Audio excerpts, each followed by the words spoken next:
is the film on the cinema of transgression. Transgression is a term used to describe an act that steps outside of the norms and values that society has put in place. In religious terms, transgressors were rule breakers of social and moral norms. This would include crossing the boundaries of what is sacred and profane, or what is considered taboo. Transgression is an act that comes along with what we in society find pleasurable. This can include participating in dangerous sports such as parkour, giving the buzz of putting your body at risk, or trespassing on buildings that are forbidden. Also, the pleasure of drugs and sex comes to mind when we think about transgression pleasure. These forms of transgressions are commonly expressed within modern art and media. That will be the focus of this film. This film will focus on the cinema of transgression. In 1985, Nick Zedd coined the phrase cinema of transgression. In New York, an underground film-making movement spawned with its main objective was to shock and outrage by violating morals and sensibilities, breaking any boundaries it found. Filmmakers such as Zedd challenged the academically refined works springing from the film schools at the time. Using the saying, any film that doesn't shock isn't worth looking at, Zedd made films which was on a collision course with American society that dealt with criminality, brutality, drugs, AIDS, and sex. Transgressive cinema is a form of art and expression that is displayed on screen. Films that expose the transgressive acts of society, such as sex, drugs, and violence, aim to shock audience and sometimes scare them with films based in the horror genre. Transgressive films sometimes play off societal anxieties that appear at the period of the time. For example, Fritz Lang's Metropolis played on the real-life issues of the past World War I Germany. Post-World War I brought a jump from early comedies such as silent funnies to a more sophisticated form of escapism at the time.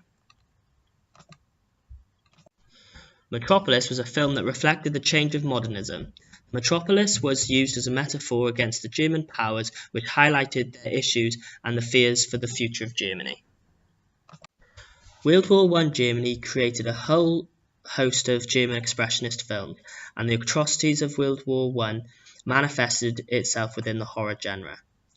Films such as The Golem and The Dancing Girl stem from the anticipation of a Nazi society in Germany. Early expressionism started to make waves within the horror genre, which would lead to shock and scare audiences. Expressionist set designs were used to create an eerie feeling at the start of the shadow art movement is a technique still used in horror movies to this day. The Cabinet of Dr. Caligari is a prime example of this.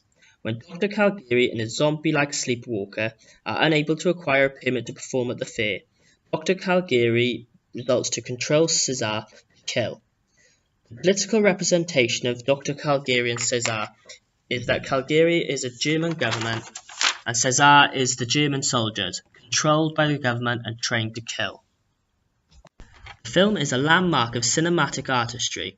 The sets were all painted with the buildings and shadows taking obscure shapes, giving an unnatural feeling to make the audience feel uneasy. The set design represents the character's psyche in the film, feeding the impression that all is not what it seems and all is not right with the world. Feeding off the audience's paranoia and fears of real-life anxieties at the time, the film gives a sense of real life to the audience. Another example of German influence in the horror genre was Nosferatu. Closely adopted from Bram Stoker's Dracula, Nosferatu tells the story of Count Orlok's voyage to find the woman he's become obsessed with. During his quest, he leaves a path of death and murder. This film uses the techniques of setting to create horror. Unlike the Cabinet of Dr. Caligari, Nosferatu uses realistic settings which give the audience a sense of real life, and something that they can recognise. It makes the viewing more real to them, which in turn makes them feel more frightening. Use of a lone castle surrounded by a foggy forest is an iconic image used by the film to keep the audiences on edge. This image is still an iconic source of iconic imagery used to this day. Using transgressive themes such as obsession is to attract the audience, as many people obsess over things they cannot have. So this has a connection with the audiences and their own transgressive nature. Murnau also uses the representation of the horrors of war to connect with the audience. The use of the rats in the film conjure up the images of death and disease. Some of the best American horror films that possess expressionistic filmmaking include Tom Browning's Dracula and James Whale's classic take on the Mary Shelley novel Frankenstein. In the modern era of films with social norms becoming more relaxed, transgressive filmmakers have had to find new ways of pushing the boundaries of society. Drug use and sex have a pivotal part of American horror film. Also, in modern films, scenes containing murder tend to be more graphic and more over the top. One subgenre of horror that uses these themes is the slasher genre. Films such as Friday the 13th, Halloween, and Nightmare on Elm Street all surround themselves with themes of sex and murder by brutally slashing people. The Scream franchise by Wes Craven is a massive example of the slasher genre. The film revolves itself around a group of naive teens who are based in a society of having sex and getting drunk. They fall victim to Ghostface, a psychotic murderer wearing a Halloween costume. These transgressive themes of drinking and having sex relate to the viewers of the target audience. This makes it more enjoyable for them to watch as it relates to their social norms. It is no mystery that transgressive behaviours in cinema have a huge influence on the viewers itself. Although the opinions are divided about how far this goes, in some cases horror films have influenced real-life murder.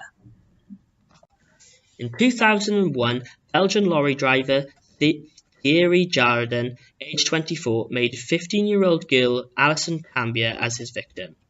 After she rejected his sexual advances, Jardin stepped into the adjacent room, put on his Scream costume, and with two large kitchen knives, stabbed Alison 30 times, cutting her left side open and killing her.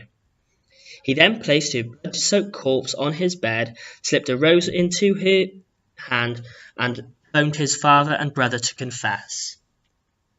He then told the police that the crime had been premeditated and motivated by the Scream trilogy. To conclude, transgressive cinema often tries to relate the viewers by exploiting their transgressive behaviours or often social anxieties at the time. These have been rooted themes in horror genre for decades, whether it be the horrors of World War I representation in films such as The Cabinet of Dr. Caligari and Nosferatu, to the transgressive acts of sex and drugs found within the Scream films. Thank you for watching.